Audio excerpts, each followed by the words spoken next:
Okay, ready, Mike? We're on. Okay, I'll get this thing out of the way. Okay, we're back. We're live. We're listening as we come on here, Jane. We're listening to your beautiful singing right now. We can't hear it where we're sitting because the recording booth where all the engineers and our massive team of technical people are putting it into the audio for this thing. But this is you doing I Know That My Redeemer Liveth, which you sing so beautifully. Well, Kay, as we fade that out and come back to our conversation. Yes. We were talking about, at age 11, you met this phenomenal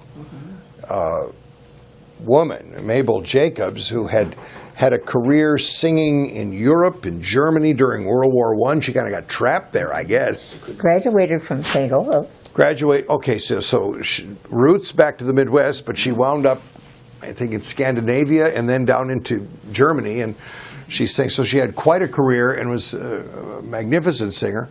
Came back to the U.S., auditioned and got into the Met in New York. She didn't get into it. She was going to be singing that morning, only as to what you call her beginning. Audition? Audition, yeah. Okay, so she was headed toward the Met with good possibilities. Was she a contralto? Or I think she was a contralto. Or was she a soprano? She was a contralto. Yeah, okay, contralto, yeah. With that body? Yeah, what else could she do? Yeah, punch it out there. You encountered her at age 11, as you were saying earlier, you guys got to be. My father took me out there and introduced me to him because he was the one that wanted me to sing. There you go. Mm-hmm. So you met, and that worked well, and you formed a relationship there. And then, so let's continue to talk about just the arc of your training, how your coaches and your trainers worked with you. So how long did you work with Mabel then? Well, let's see, I was 11 years old, and I went through every August. She would come back from her college training, or teaching, and come and take care of her parents. So this goes by a month of August, every year, for the time I was 17. And by that time, of course, she was awfully busy, and so I would go to St. Paul and take lessons from Mady Metzger-Ziegler. Is that where you wanted to come in? Well, that's where you come back to it, yeah. Your next teacher, that Mabel Jacobs, was quite proud of you and thought a lot of you. She was with me. So she brought you to meet. Yes, she introduced me to Mady Metzger-Ziegler because she had a good program of her own. St. Paul Civic German. Opera? Oh, she was from Germany originally. Okay. And when she married, they lived in Chicago for a while, but then she said, I didn't like Chicago, so she moved up here. Lived on Summit Avenue in St. Paul. Okay. So then Mabel was busy with her work, and she was teaching in Kansas, so she would go back to Kansas during the year. Is that what it was? Yeah. And then she had family still in Wisconsin, so that's when you. And her sister was the English teacher at the same college, so they were looking after each other and living together, and taking care. Yeah. But then the 1 month they'd come home and take care of their parents. Yeah. Which went on for a long time. And my dad was a Mason. What is the title? I forgot. Yeah. But in charge of the club. Right. And he was the one that introduced her brother. So he learned his brother had a wonderful sister who taught music. Yeah. There you go. That's going to be kind of a rubby one. There you go. Well, so now the transition then. So Mabel finds you a local voice teacher who can spend more time with you, and she's really excited about your development. So she finds Mady Metzger-Ziegler. Mm-hmm. Now, how was that training? Was that a nice dovetail to what Mabel had been doing, or did she take you other places, a different technique? I mean, what was that training like? Well, it was a very interesting thing because she was from Germany and had learned the basics like the rest of them did. Yeah. But there were many things that she would get into that would get to this and wasn't, always getting there. Right. The way I was taught to sing, not with my throat. Right. Okay. Right. So We'll get there. I didn't do this with a bad feeling about her teaching, but I wanted to tell her what I knew about what she could use in her teaching to teach somebody else. And I was very young. Yes, that's very hard. I had a voice teacher who got a hold of me, and it had been Jim Faflin, wonderful voice teacher, and I learned so much from Jim. But he was singing opera in Germany and then coming over to Iowa some years to teach, and then he'd be gone the next year, and he sang a lot of opera. And he heard me sing, and he said to me, well, he said, you sound pretty good. He said, you're in the choirs and everything. You sound pretty good. He said, you don't know what you're doing. He said right away. He said, if I give you my techniques, it's going to change some things about how you're singing. And he said, do you want to do that? And I'm a dumb kid with that. When you're, it's part of what the definition of being young is. You don't know nothing yet. I mean, you're still learning. And I just said, well, look, I'm in. This is college. This is training. I'm here to learn from people who know what they're doing. So train me, whatever. I didn't fear it. I should have feared it, I think. But the approach was, I had Larry Day, and it was all very natural and easy and relaxed. And you see, I didn't know to be tense and scared. You talked about that. I'd been singing my whole life, never had a thought about it. It was easy for me. So I never, sports was the same way. Yeah, it was just easy. So I never had to think about, am I tightening my throat, or is my jaw relaxed, or am I breathing right? Or I didn't have any of those thoughts in my head. I just sang. Yeah. So what Jim Faflin did was he started taking it apart. Okay, now put your fingers here and here, and kind of. Oh no. And he had me do a recital, and halfway through the piece, I just quit singing and walked out of the recital hall. I just said, I can't do this. I just walked right out. All the music majors are waiting their turns to sing in the recital, and I'm just like, I can't do this. I walked right out of the recital hall. We never spoke about it. Jim knew what was happening. He knew that I was trying to adjust to some training that was not comfortable for me.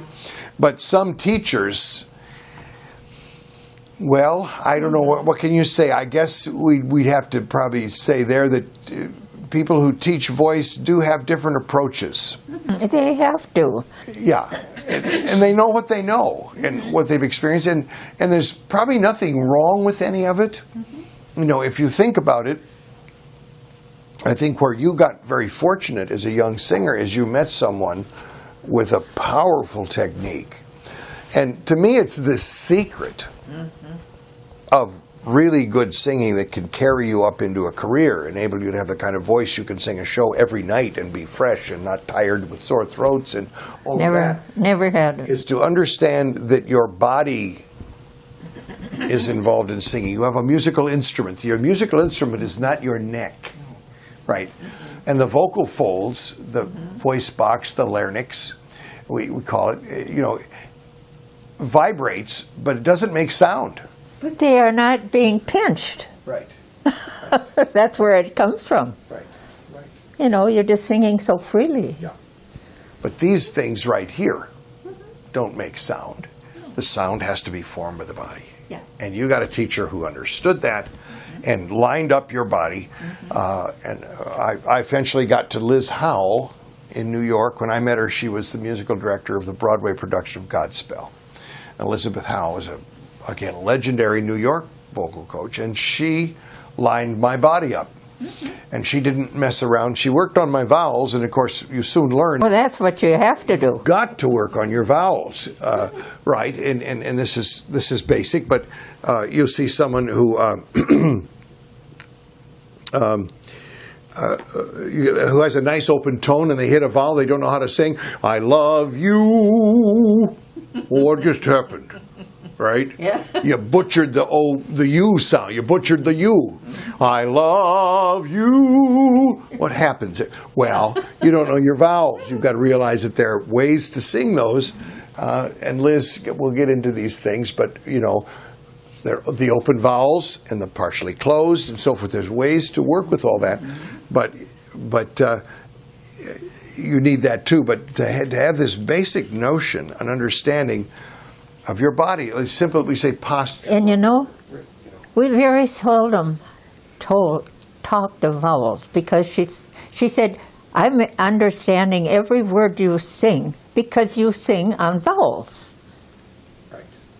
And you attach them to words, you know, and pretty soon you've got a phrase that goes like this, and not this, you know, for the words. Right. And this is one of the things about the art of singing. For an actor or someone speaking, giving a speech, to say, it is with great wonder that I look out among this crowd. Well, a singer can't get away with that. With great wonder. Yeah, where did that go, huh? Where'd the vowel go? Boom, and right up into your nose. And so you don't go to the N, you go to the great wonder. Right? You open the vowel and close it. Nick it at the end, but you don't sing on the consonants. We sing on the vowels. Yes. It's so basic, and it's one of the first things that You have to learn that. any singer that's having issues wanting to sound more professional, that's probably the first thing we do as a vocal coach, as a voice teacher, is clean up and even up those. And you do that by practicing. Yeah. There it is. Well, so you got to. Is it Maddie or Mady? I called her Maddie. Maddie. Mm-hmm. And we went. Ziegler. Yes. So that was, and she was with the St. Paul Civic Opera. Yes. And did you wind up then singing some opera over there? I started in 1938, and they just had started back as a new opera. Yep. And I was there until I left for college. Okay. And then I came back, sang for a while. Yep. And then I was singing at Minneapolis artist places, all over. And so I think probably it was, how many years that I was with her? I was 18 when she went back to teaching in Hudson. Okay. And so that I would go back and go with her. Okay. And but then from then on, I was singing professionally all over the Twin Cities, and in places where an 18-year-old wasn't allowed yet. Uh-oh. But no, it wasn't a joke. Training had set in, and you were kind of on your own at that point. You were able to do your work. Yeah. But I didn't go to any place that wasn't a good place. I mean, there was all wonderful places like Sheiks. Have you heard of that one? Oh yeah, we can go there if we're done. We're done for the moment with your vocals. So that was those were your big vocal. First, Mabel Jacobs kind of, I would say, helped you get your body to all work with the sound and being around that big. Yeah, and then with Maddie Ziegler, and got you into the Minnesota scene, and some 1938 on. 1938, what was that? Which century are we in? I lose track. Yeah, I know. Yeah. But you know, you got to go back to, well, how old I am. Right. Yeah, we probably better put that on the record, Jane, because the public will want to know that. The many fans are going to watch this video and want to see the others we're going to do. But a lot of them are all gone. I know, it happens. But you are over 30, aren't you? What Is it 94? 94. 94. Yes. For the record, my friends, Jane Jensen is We just see it on 94. the record right now. 94 and gets around on her own power and could still teach anybody anything they want to know about the voice as she sits right here in front of me today. Wow. That's wonderful because, you know, Bless. I have so many friends who've studied with other people, and they get to their probably mid-70s. Yeah. Well, they lost their voice a long time ago. How do you keep singing? And, you know, I said, well, I enjoy it, and I left it there. Yeah. Well, we're gonna get to your piano in a bit and do some vocalizing and stuff because I'm one of those. I'm 70. I've been singing all my life. I had a path not as glorious as yours. I've not done opera, and I took a bad turn into contemporary music, and I've performed as a folk singer. I've performed popular music, a lot of show music, and I've written quite a few scores for theater shows, and so I've performed a lot of my own original music, and I mix the styles. I do everything from Gilbert and Sullivan style up to heavy jazz blues style. I run the gamut there. It is fun. And by the way, you know, as we get going here, we have to get on the record here because this is one of my favorite stories you tell.